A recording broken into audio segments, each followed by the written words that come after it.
With the assassination of President Kennedy, Lyndon Baines Johnson was sworn in as our nation's 36th president. In his first address before Congress, he urged the passage of Kennedy's Civil Rights Bill as the best memorial for his predecessor. In July of 1964, the Civil Rights Act became law, but voting rights were not included in the provisions. In November of 1964, President Johnson won the presidency in his own right with 61% of the popular vote. He urged the nation to build, in his words, a great society, a place where the meaning of man's life matches the marvels of man's labor. He declared a war on poverty, established Medicare for the elderly, and signed the Voting Rights Act of 1965 into law. Soon, thousands of blacks began to vote, many for the first time in their lives. In 1967, he appointed Thurgood Marshall as the first African-American Supreme Court justice. Unfortunately, the Johnson administration would be remembered mostly for the Vietnam War. The Vietnam War was fought between the Soviet-supported North and the American-supported South. During his terms in office, American military presence in Vietnam escalated from 16,300 Americans in 1963 to 500,000 in 1968. Greatly frustrated by his difficulties over the war in Vietnam, he declined to run for re-election in 1968. I shall not seek,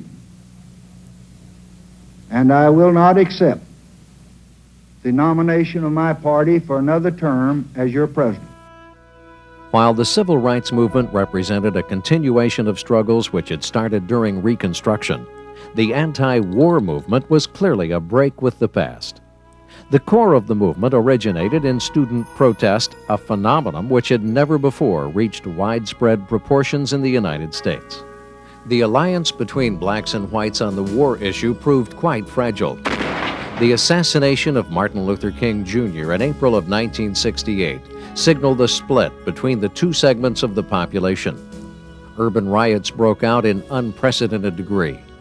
Within 3 weeks, more cities experienced riots than had occurred in all of the preceding years, more injuries were sustained, more property damage was done, more federal troops were called, and more militant proclamations were issued. Between January 1st and June 15th, there were 221 major anti-war demonstrations on 101 college campuses.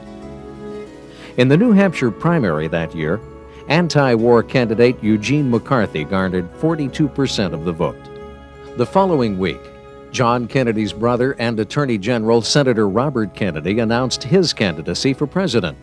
By the end of April, Vice President Hubert Humphrey announced his candidacy, but declined to run in most of the primaries which were taking place across the country.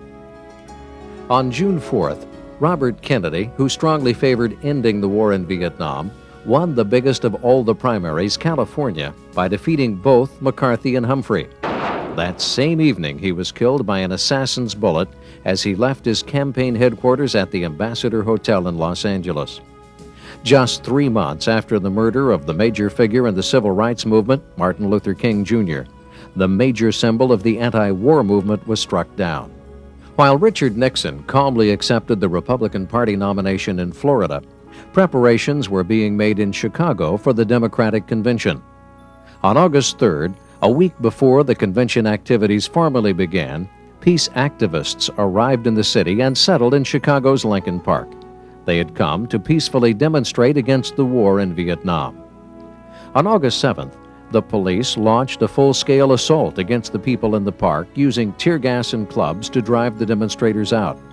On August 9th, the situation reached a climax. In what was later called a police riot, the most violent events of the period occurred in full view of millions of Americans who were watching the convention on national television. In the general election in November, Richard Nixon became President of the United States by one of the slimmest margins in history.